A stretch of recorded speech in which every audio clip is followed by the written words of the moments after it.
सतीश जी। तेरी आवाज। प्रणाम गुरुजी। गुरुजी, मेरा मन जीव जंतु पशु पंछियों की सेवा में ही ज्यादा लगता है। मैं अपनी हाँ, कमाई का बहुत ज्यादा हिस्सा इसी पुण्य में हाँ, लगाता हूँ। बहुत अच्छा है। अहंकार रहित होकर सेवा की जाए तो भगवान की ही प्राप्ति हो जाती है, क्योंकि हर पक्षी पशु के रूप में भगवान है। नामदेव जी महाराज कुत्ते में भगवान को देखो प्रकट किया ना।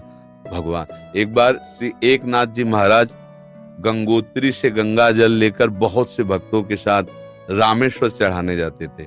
प्राय भक्त लोग ऐसा करते हैं कि गंगोत्री से गंगा जल लेकर रामेश्वर में चढ़ाते हैं कांवर में लेके। ऐसे ही वो जा रहे थे। जब रामेश्वर जी के पास पहुंचने वाले थे तो देखा एक गधा प्यास से तड़प रहा है, मतलब ऐसा दिखाई दे रहा है। तो उन्होंने विचार किया कि रामेश्वर जी में तो सब जल चढ़ाते हैं और ये प्यासा इसे कोई पिलाएगा नहीं। गंगोत्री से लाए थे रामेश्वर जी के लिए, नजदीक गए और गोद में गधे का सर लिया और हर हर महादेव करके पूरी गंगा जली। जे ही गंगा जली पिया तो और जो साथी थे सब हंसने लगे। यार मतलब इतनी मेहनत करके वहां से लाए और पास ही आ चुके थे रामेश्वर के, वहां नहीं चढ़ा, एक गधे को पिला दिया। वो तो रामेश्वर जी गए और वहां रामेश्वर आ गए। गधे को जे ही गंगा जल पिलाया तो भगवान उठ के बैठ गए, बोले मैं ही था, तुम्हारे को देख रहा था कि तुम केवल मूर्ति में ही मुझे समझते हो या सब जीवों में भी मुझे समझते हो। तुम्हारी इस दया से मैं द्रवित होकर यहीं प्रकट हो गया, क्योंकि कण कण शिव है, तो एक गधे से भी भगवान प्रकट हो गए। तो पशु पक्षियों की सेवा भगवान की सेवा, पर अभिमान न करे। भाव ऐसा रखे कि भगवान ने मुझे ये सेवा दी है और सेवा लायक बनाया है बस, और इसका प्रचार प्रसार न करे। प्रचार प्रसार करने से सेवा का जो सुकृत होता है वो नष्ट हो जाता है। जैसे आप यार मित्रों से और बहुतों से कि हम तो ऐसा करते हैं, मतलब ये बात जैसे आप संत से या गुरुजनों से कहे तो बात अलग होती है। बस इसके बाद फिर इसे गुप्त अगर कोई कहे भी कि सुना है कि आपने पक्षियों की बहुत सेवा करते हो, अरे हम अपनी ही सेवा नहीं कर पाते, पक्षियों की क्या, मतलब उसे हमें दबाना है। हमसे पाप बन जाए तो कह देना है, पुण्य बन जाए तो छुपा लेना है। पर अपने लोग उल्टा करते हैं, पुण्य बनेगा तो पोस्टर छपवा देंगे और पाप बनेगा तो कसम खा लेंगे कि किया ही नहीं है। यही हमारी दुर्गति का कारण बनता है। अगर हमसे कोई गलती हो गई और कोई पूछे आपसे गलती, तो हाँ हो गई, अब दंड मिले जो तो वो नष्ट हो जाएगा। जहां आपने हाँ कहा तो पाप नष्ट हो जाएगा। अगर सभा में खड़ा होकर के स्वीकार कर ले तो दंड मिले ना मिले उसका पाप नष्ट हो गया। और हम सभा में पुण्य को कह सकते हैं, पाप को नहीं कह सकते, देखना है नहीं।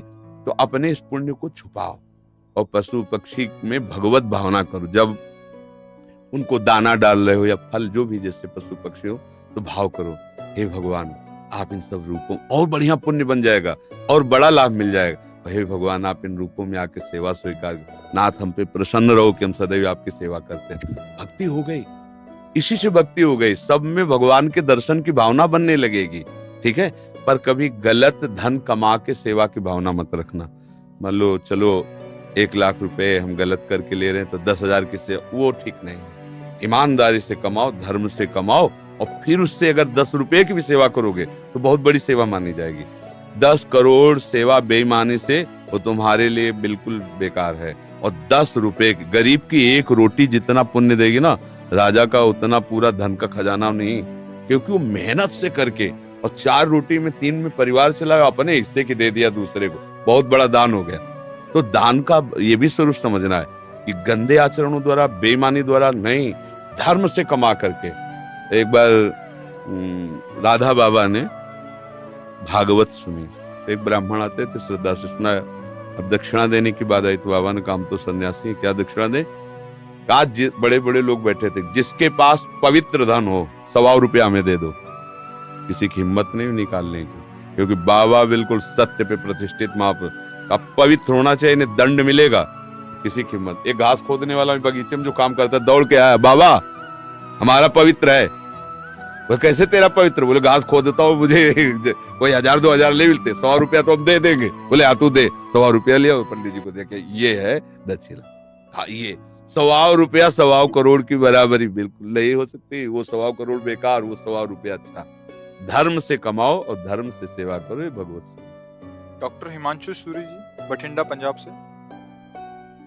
महाराज जी, मेरा ये प्रश्न है, क्या ऐसे महापुरुष जिनका गोलोक वास हो चुका है, उन्हें गुरुदेव रूप में धारण किया जा सकता है? एवं अगर किया जा सकता तो कैसे?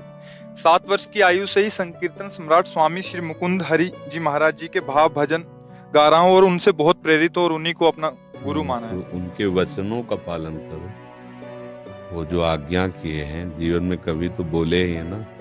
हाँ, उनके उपदेश पकड़ लो और जो नाम कीर्तन वो कर रहे थे वही नाम कीर्तन करो, वही नाम जप करो। जो भगवत प्राप्त महापुरुष हैं वो थे, है, रहेंगे, तीनों में बराबर होते हैं। ये भूत भविष्य वर्तमान काल जीव के लिए है, जो ईश स्वरूप होते हैं उनके लिए नहीं। वो थे भी, वो हैं भी और वो रहेंगे भी। जो महापुरुष हैं किसी को भी, जैसे भाई हनुमान प्रसाद पोद्दार जी, राधा बाबा, उड़िया बाबा, हरि बाबा, ये सब महापुरुष थे, हैं और रहेंगे। अब आप तदाकार करो तो उनसे बात भी हो सकती है। मिलन, जब भगवान से बात हो सकती है तो भगवत स्वरूप ही तुम आत्मा है ना। हाँ, तन्मयता धारण करो। उनके भजनों की रिकॉर्डिंग की जैसे है उपदेश नहीं होते। हाँ, मतलब सब संतों का एक ही कथन है, संसार के चिंतन से अपने चित्त को बचा के भगवान के चिंतन में लगाना। बस बार बार नाम जप करो। जो भी नाम कीर्तन करते हैं ना, वो नाम कीर्तन पकड़ लो, अंदर से जपो, उसी का कीर्तन करो और उनको गुरु मान लो। हो गई बात, समझ रहे? और संतों का संग करते रहो, जिनसे आपका मन मिले, जिनकी बात सुनकर आपको अच्छा लगे और हृदय शीतल हो जाए, उन संतों के वचन प्रगट में सुनते रहो और नाम और गुरु भाव उधर रख लो। मनोज कुमार दिल्ली से।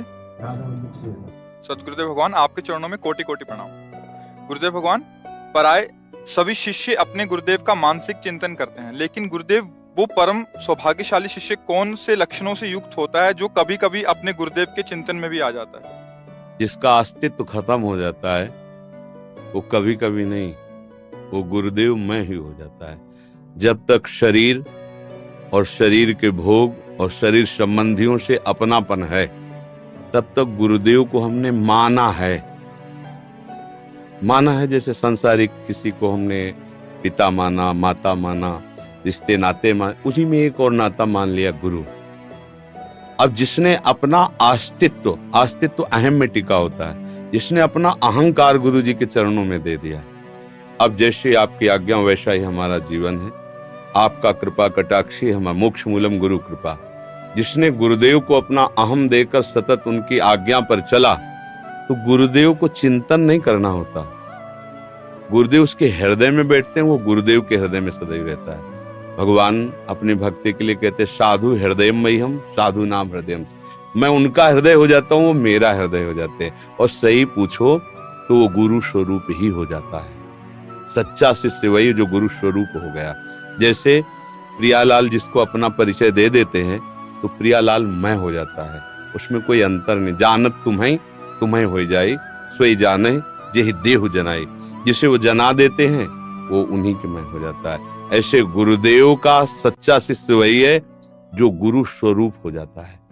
सांसारिक राग, सांसारिक भोग, सांसारिक चिंतन रहित, सदैव गुरु के बताए हुए नाम मंत्र में तल्लीन है, वही गुरु का स्वरूप हो जाता है। गुरु निष्ठा, नाम निष्ठा, धाम निष्ठा, इष्ट निष्ठा, ये बड़ी दुर्लभ बातें हैं, किसी बिरले के हृदय में आती है।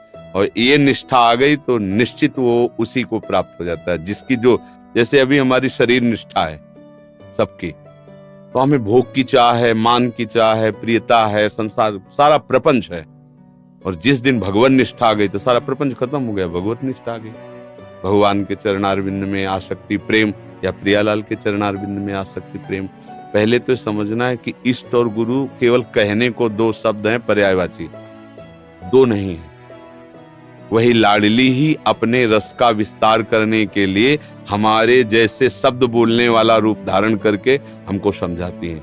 हमारे आचार्य, हमारे गुरुदेव हमारी लाडली ही है, दूसरा कोई नहीं। गुरुदेव ही लाडली है, लाडली ही गुरुदेव है, दूसरा कोई, उनको कौन जान सकता है? वही जान सकते हैं। तो वही आके अपना परिचय देते हैं आचार्य रूप में, गुरु रूप में, भगवत प्रेमी महात्माओं के रूप में। देखने को ढांचा पंच भौतिक होता है, अंदर हृदय सिंहासन पर युगल सरकार विराजमान होते हैं, वही अपना विस्तार करते रहते हैं। समझ में आ रहा है?